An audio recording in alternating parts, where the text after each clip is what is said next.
Sir, you look sadder than me, and I haven't eaten in 2 days. Marcus Thompson stopped dead in his tracks. The voice came from a 12-year-old black girl sitting against a brick wall, her small frame wrapped in clothes too big for her, but her smile bright under the harsh streetlights of downtown Chicago. Rain dripped from his expensive coat as he stared at her in disbelief. "What did you say?" he asked, his voice cold as wind. "I said you look sad," Lily repeated, pulling her thin jacket tighter. "And I still laugh hungry." She giggled softly, as if sharing a private joke with the universe. Marcus had just left another meaningless board meeting. Another day of making millions while feeling absolutely nothing. His penthouse waited for him, empty and silent. But this girl, this homeless girl, was laughing. Actually laughing. "How can you laugh when you have nothing?" he found himself asking. Lily tilted her head, studying his face with the wisdom that seemed far beyond her 12 years. "How can you be so sad when you have everything?" The question hit him harder than any business rival ever had. Here he was, one of the richest men in America, being schooled by a child who owned nothing but her smile. If you're someone who appreciates emotional stories, we'd love for you to like and subscribe. There's more to come that might move you too. Marcus Thompson had been walking these same Chicago streets for 37 years, but tonight felt different. The October wind cut through his $1,000 coat like it was made of paper. He pulled his phone from his pocket and checked the time. 11:47 p.m. Another late night, another empty victory. The board meeting had ended 3 hours ago. His company had just secured a deal worth $200 million, but the celebration felt hollow. His assistant had tried to congratulate him, scheduling interviews with financial magazines and planning a company-wide announcement. But Marcus had simply nodded and walked out, leaving behind a room full of executives who didn't understand why their boss looked so defeated after their biggest win of the year. Success used to feel like something. When he first started his company 20 years ago, every small victory had felt like climbing Mount Everest. The first $1,000 profit, the first employee he hired, the first office lease he signed, each milestone had filled him with genuine joy. But somewhere along the way, the victories had become routine. The millions turned into numbers on a screen. The achievements became expectations rather than celebrations. He turned the corner onto Michigan Avenue, his expensive shoes clicking against the wet pavement. The rain had stopped, but the street still gleamed under the streetlights, reflecting the neon signs of closed shops and restaurants. Most people had gone home hours ago, leaving only the occasional taxi and the night shift workers hurrying to their destinations. The city felt different at this hour. Quieter. More honest somehow. Marcus had grown up in these very neighborhoods, back when his family lived in a small apartment above his father's repair shop. He remembered running through these same streets as a child, playing with friends until the streetlights came on. When had he stopped noticing the details?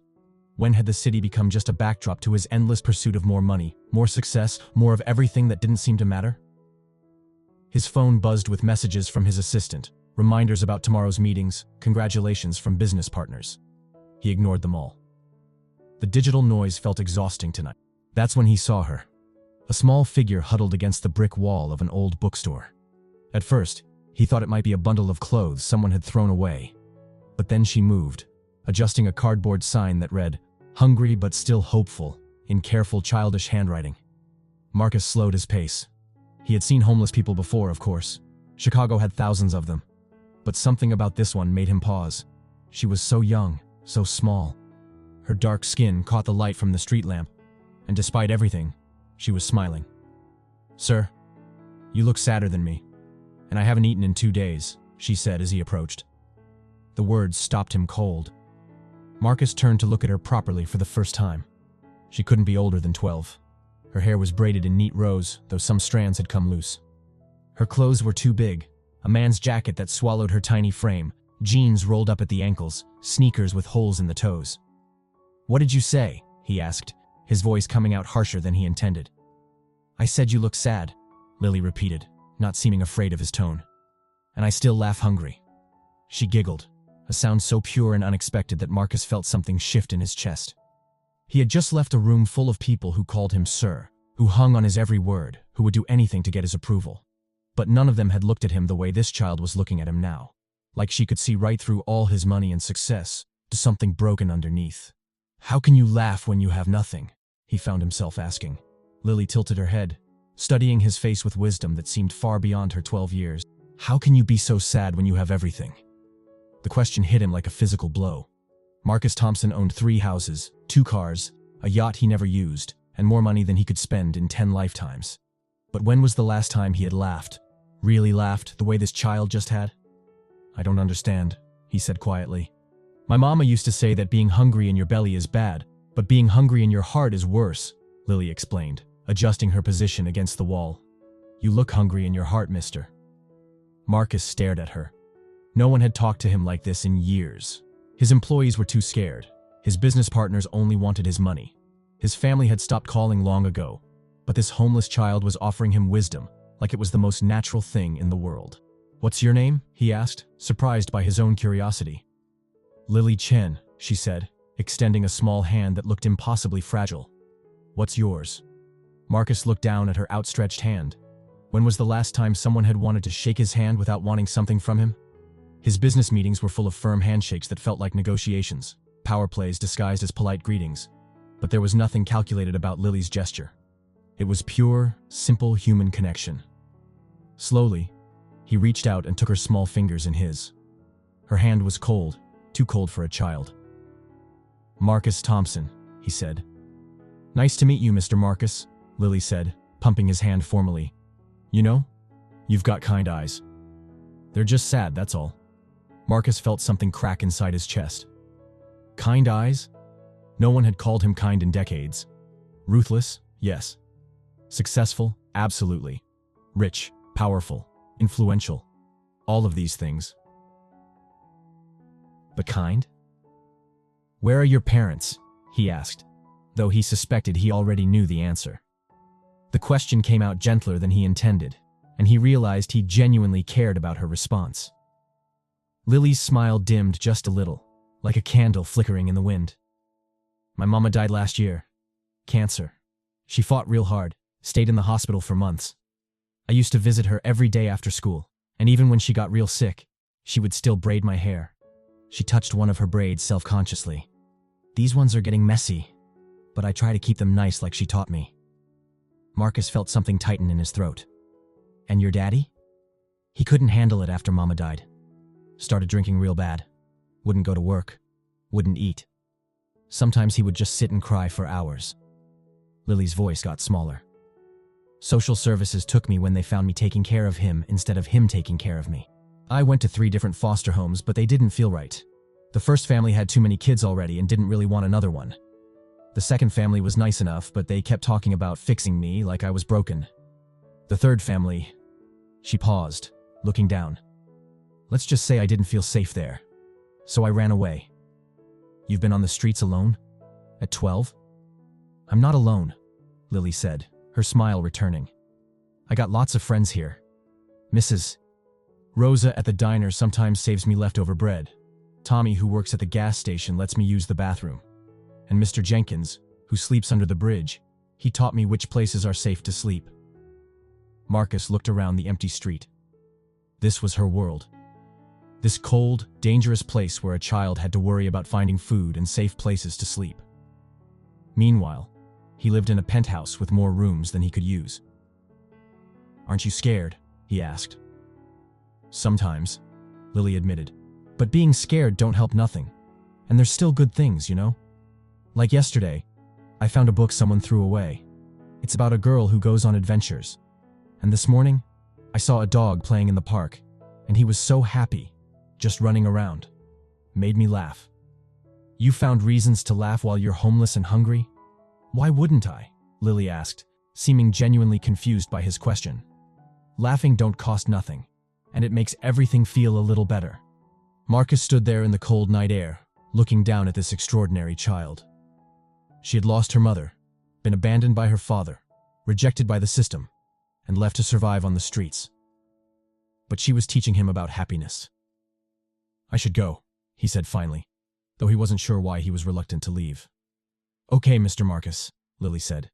It was real nice talking to you. You take care of yourself, all right? And remember, sometimes the best things in life don't cost nothing at all. As Marcus walked away, her words echoed in his mind. He had spent his entire adult life believing that everything had a price, that success meant accumulation, that happiness could be bought if you just had enough money. His penthouse was filled with expensive art he never looked at, gadgets he never used, clothes he wore once. He had subscriptions to restaurants he never visited, memberships to clubs where he knew no one's real name. But a 12-year-old girl living on the streets had just challenged everything he thought he knew about life. She had nothing. No home, no family, no security. Yet she had something he had lost years ago. She had hope. She had joy. She had the ability to find beauty in a dog playing in a park. When had he stopped noticing dogs playing in parks? When had he stopped finding joy in simple things? He tried to remember the last time he had laughed, really laughed. Not the polite chuckles he gave during business dinners, or the forced smiles for photographers. He couldn't remember. 3 blocks from his penthouse, Marcus stopped walking. He pulled out his phone and called his driver, but not to take him home. Instead, he asked to be driven to the nearest 24-hour grocery store. As he waited for the car, Marcus looked up at the night sky. The city lights made it hard to see stars, but he could make out a few dim ones struggling to shine through the glow. Like Lily, he thought, a small light refusing to be dimmed by the darkness around her. His driver arrived within minutes, a perk of wealth that he had always taken for granted. As they drove to the store, Marcus found himself thinking about Lily's hands, how cold they had been, how small she looked in those oversized clothes, how brave she was to survive on her own in a city that could be cruel to adults, let alone children. If Lily Chen could still laugh hungry, maybe it was time for Marcus Thompson to figure out what he was really hungry for. And maybe, just maybe, it wasn't money at all. Marcus spent the entire night thinking about Lily Chen. After buying groceries at the 24-hour store, he had returned to his penthouse, but sleep never came. He sat in his oversized leather chair, staring out at the Chicago skyline, holding a bag of sandwiches he had made with clumsy hands that hadn't prepared food in years. By 6 in the morning, he had made a decision that surprised even himself. Marcus Thompson, who normally spent his mornings reviewing stock reports and preparing for board meetings, found himself walking back to Michigan Avenue with a backpack full of food. The October sun was just beginning to rise, painting the buildings in soft gold light. The streets were quieter at this hour, filled mostly with early commuters and shop owners opening their businesses. He had called his assistant at 5:30 to cancel his morning meetings. Sarah had sounded confused. Marcus never canceled meetings, especially not for mysterious, personal matters. But for the first time in years, business felt less important than something else. As he approached the bookstore where he had met Lily, Marcus felt an unexpected nervousness in his stomach.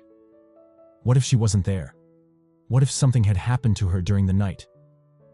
The thought of this brave little girl facing danger alone made him walk faster. But there she was, sitting in exactly the same spot, reading a battered book with intense concentration.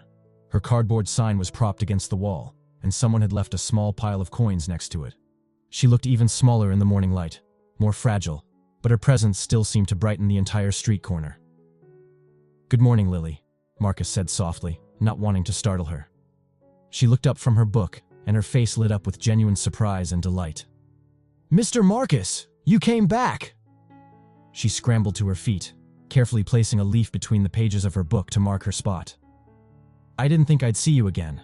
I brought you something," Marcus said, feeling oddly shy.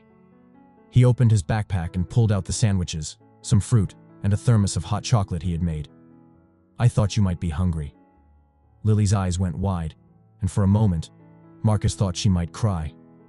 Instead, she threw her arms around his waist in an unexpected hug that made his heart skip a beat. When was the last time someone had hugged him without wanting something in return? "Thank you, Mr. Marcus," she whispered into his expensive coat. "This is the kindest thing anyone's done for me in a long time." As Lily unwrapped one of the sandwiches with reverent care, Marcus found himself sitting down on the sidewalk beside her. His designer pants would probably be ruined, but somehow that didn't matter. He watched as she took small, careful bites, savoring each one like it was the finest meal in the world. "What book are you reading?" he asked, noticing how she kept glancing at it lovingly. "It's called A Little Princess," Lily said between bites. "Found it in a trash can behind the library yesterday. Some of the pages are torn, but most of it's still good. It's about a girl named Sarah who loses everything but stays brave and kind anyway." Marcus recognized the title. His mother had read it to him when he was young, back when bedtime stories were part of his world. "Do you like it?" "I love it," Lily said, her eyes shining. "Sarah says that all girls are princesses, even if they don't know it. And that being a princess isn't about having fancy things. It's about how you treat people, and how you don't let bad things make you mean." The simple wisdom in those words hit Marcus harder than any business philosophy he had ever heard. Here was a homeless child finding hope and strength in a damaged book, while he sat in boardrooms listening to presentations about maximizing profits and crushing competition. "Can you read well?" Marcus asked, genuinely curious. "Mama taught me before she got sick. She used to be a teacher before she had me. She said reading was like having a million friends and going on a million adventures, all for free." Lily's voice got soft with memory. "She always said that no matter what happened to us, nobody could ever take away the stories in my head." Marcus felt that familiar tightness in his throat. Lily's mother had given her daughter something more valuable than any inheritance: the ability to find escape and joy through stories. Meanwhile, Marcus had inherited a business empire from his father, but somewhere along the way, he had lost the ability to find joy in anything. "Would you like me to read to you?" Marcus found himself asking. Lily looked at him with such surprise and delight that he felt embarrassed by how long it had been since he had seen someone look that happy because of something he offered. "Really? You would do that?" Marcus nodded, and Lily carefully handed him the book. As he opened to where her leaf bookmark marked the page, he realized his hands were shaking slightly. When was the last time he had read anything that wasn't a business report or financial statement? He began to read about Sarah Crew, the little girl who faced poverty and cruelty, but never lost her dignity or kindness. As his voice filled the morning air, Marcus noticed that other people began to slow down as they passed. A woman walking her dog paused to listen. An elderly man sweeping his shop's entrance stopped to hear the story. Even the pigeons seemed to gather closer. But most importantly, Lily listened with complete attention, her dark eyes fixed on his face, occasionally smiling at the funny parts or nodding seriously during the meaningful moments. Her engagement with the story was so pure, so complete, that Marcus found himself reading with more expression than he had intended. "Sarah's just like you," Marcus said during a pause in the reading. "What do you mean?" Lily asked, tilting her head. "She stays kind even when life is hard.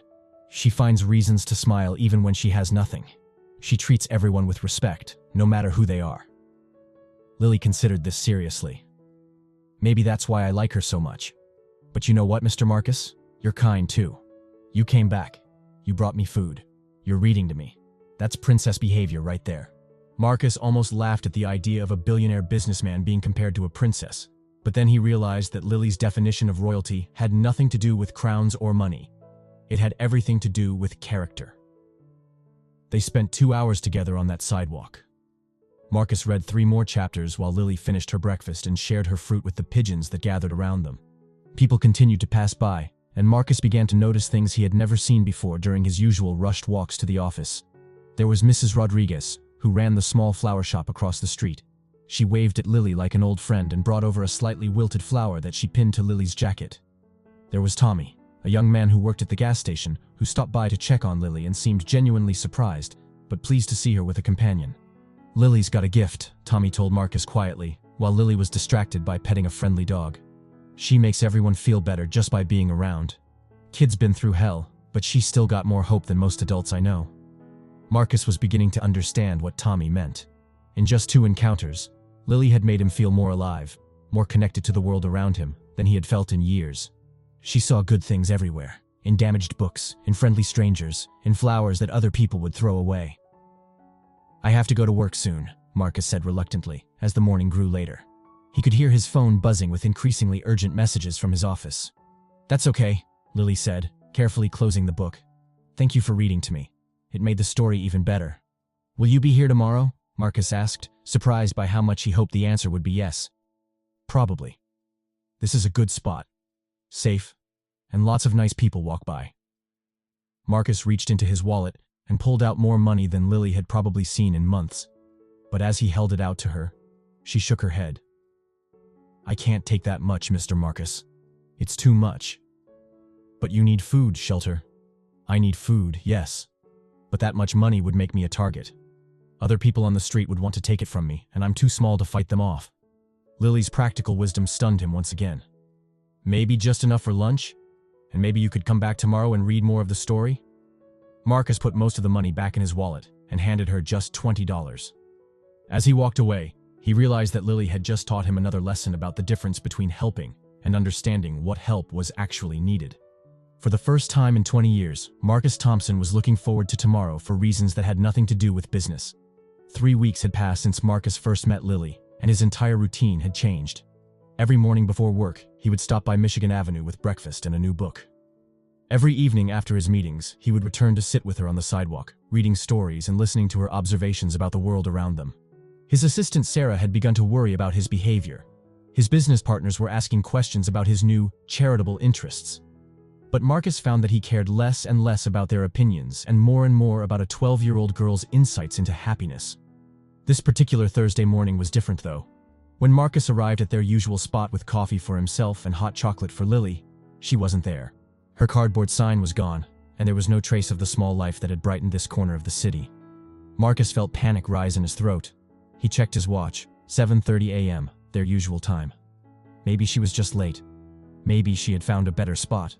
Maybe someone had helped her find proper shelter. Or maybe something terrible had happened. "You looking for the little girl?" a voice asked behind him. Marcus turned to see an elderly black man with kind eyes and weathered hands. He recognized him as Mr. Jenkins, the man Lily had mentioned who lived under the bridge. "Yes, Lily Chen. Have you seen her?" Mr. Jenkins nodded slowly. "She's at the hospital. Got real sick Tuesday night. Fever. Couldn't stop shaking. Tommy from the gas station found her and called an ambulance." The coffee cup slipped from Marcus's hands, splattering hot liquid across the sidewalk. "Which hospital?"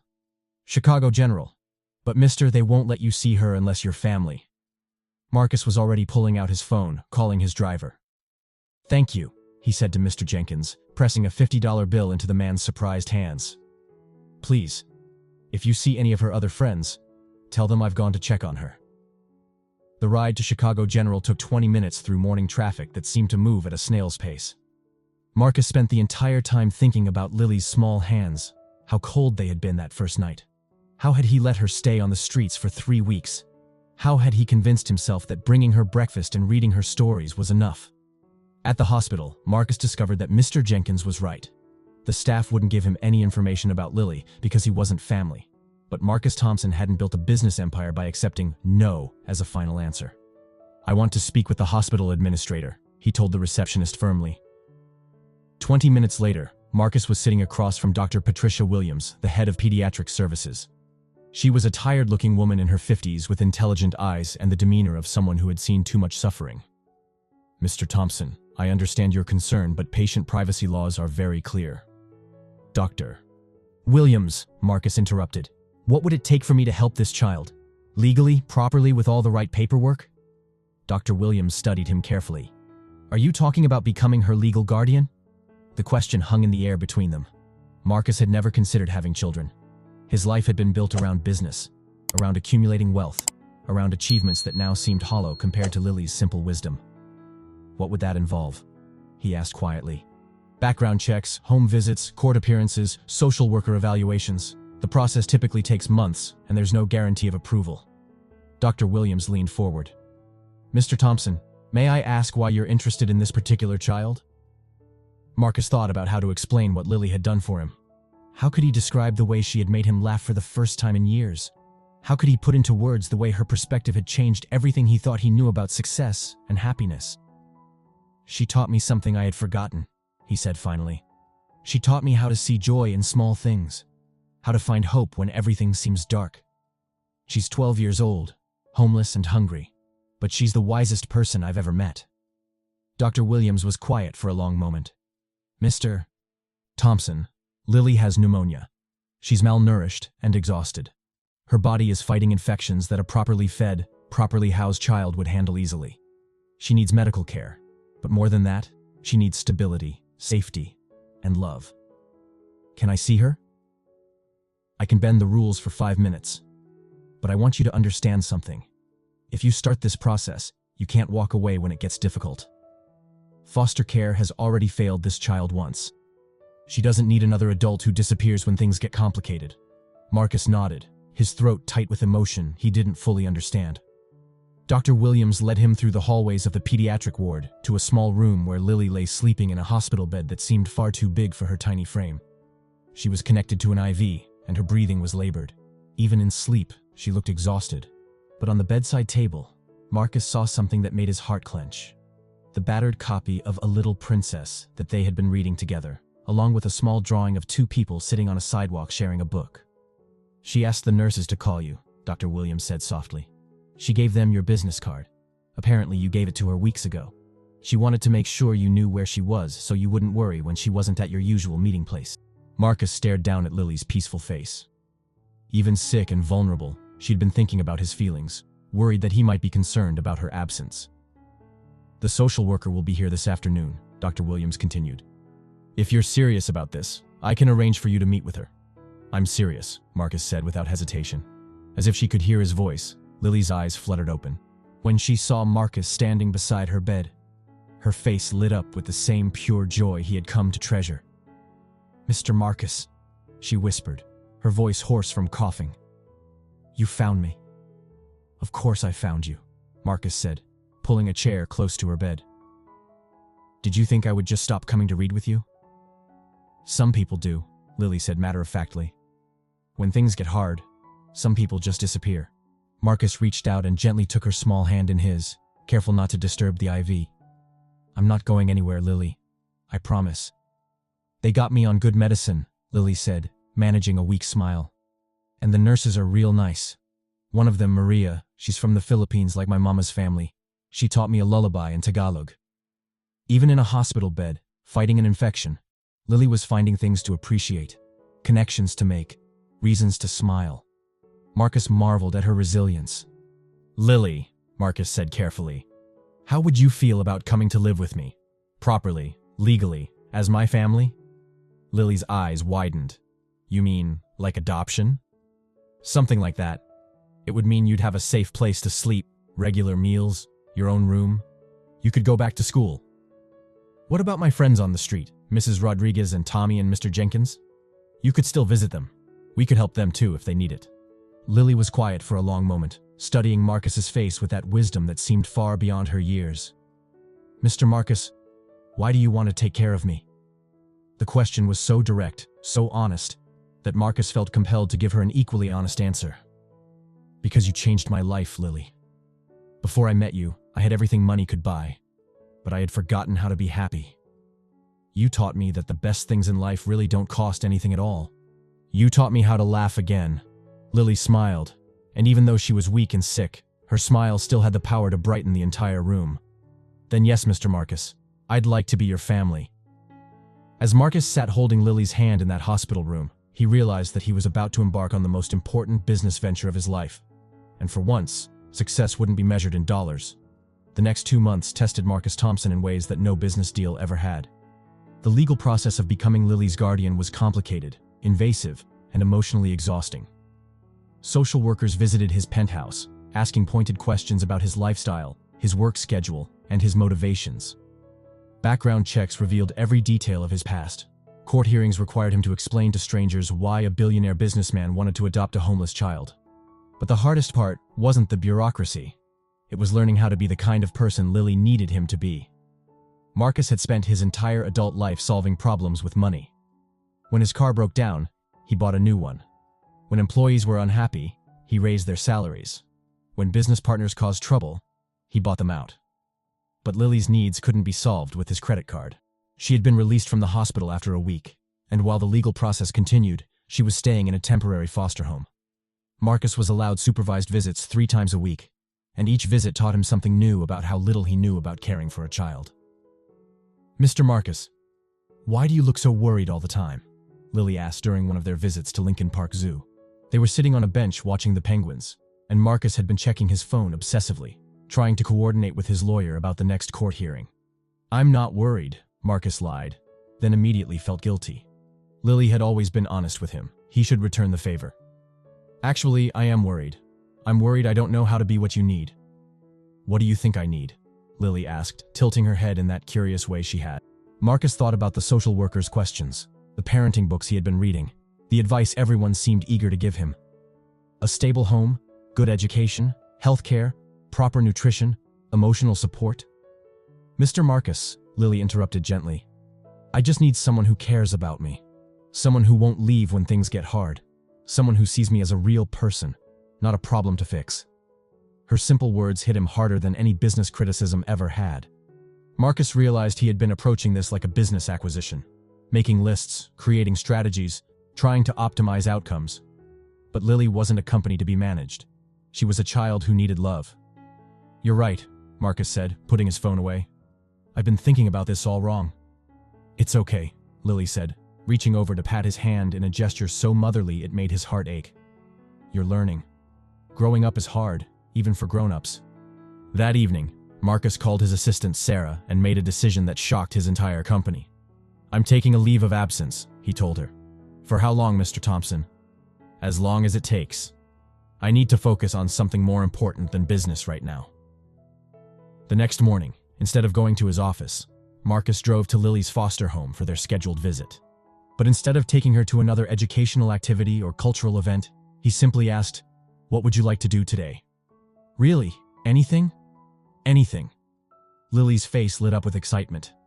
"I want to go back to Michigan Avenue. I want to see my friends and show them that I'm okay." Marcus felt a moment of hesitation. The street where he had met Lily represented everything he had been trying to save her from. But then he remembered her words about caring for her as a person, not trying to fix her like a problem. "Then that's where we'll go," he said. The return to Michigan Avenue was like a homecoming. Mrs. Rodriguez from the flower shop cried when she saw Lily looking healthy and clean. Tommy from the gas station gave her a high five and told her how worried everyone had been. Mr. Jenkins, who was sitting in his usual spot near the bookstore, stood up and gave Lily a gentle hug. "Look at you, little princess," he said, his voice warm with affection. "Looking strong and happy." "Mr. Jenkins, this is Mr. Marcus," Lily said proudly. "He's going to be my family." Mr. Jenkins studied Marcus with sharp eyes. "Is that right? And what makes you think you're good enough for our Lily?" The question was asked kindly, but seriously, and Marcus realized this was a test more important than any court hearing. "Honestly, I don't know if I am good enough," Marcus replied. "But I know I love her, and I know I'll spend every day trying to be the person she deserves to have in her life." Mr. Jenkins nodded slowly, then extended his hand. "That's a good answer, son. Welcome to the family." As they spent the afternoon visiting with Lily's street family, Marcus began to understand something crucial. These people, Mrs. Rodriguez, Tommy, Mr. Jenkins, and dozens of others, had been caring for Lily long before he came along.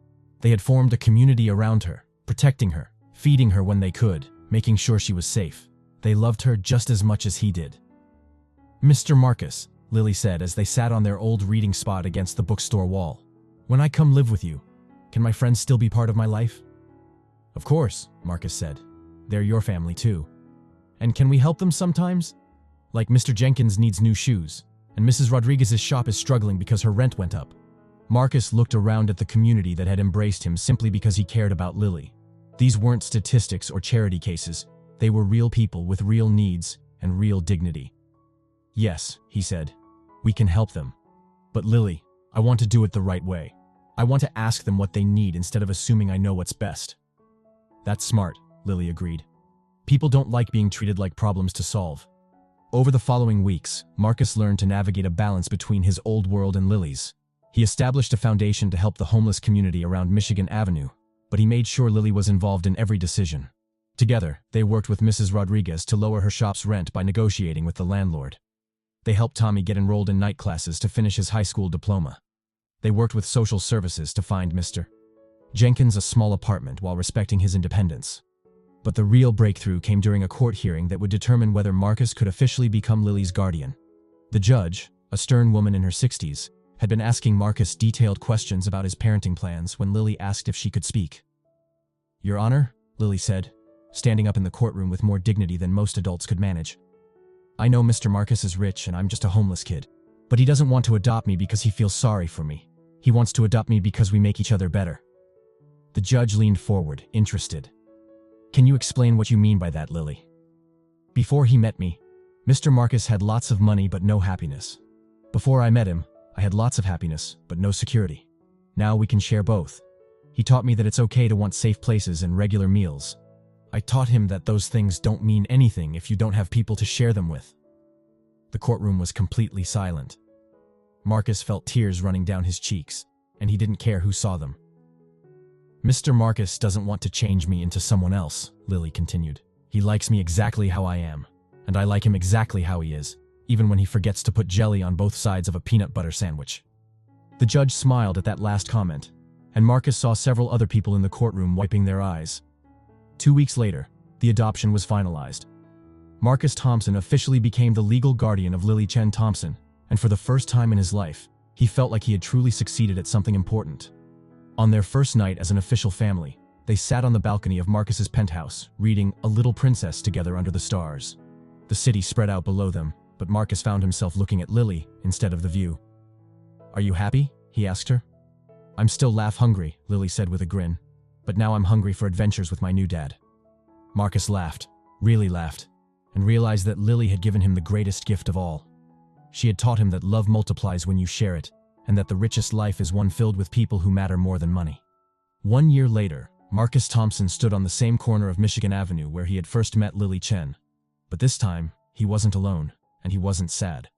Lily stood beside him, wearing a new winter coat, but still carrying her beloved, now carefully repaired copy of A Little Princess. Today was special. They were opening the Lily Chen Community Center, a place that would provide meals, shelter, and support for homeless families in Chicago. "Do you remember what you said to me that first night?" Marcus asked, looking down at Lily, who had grown several inches taller and gained the healthy glow that came from regular meals and peaceful sleep.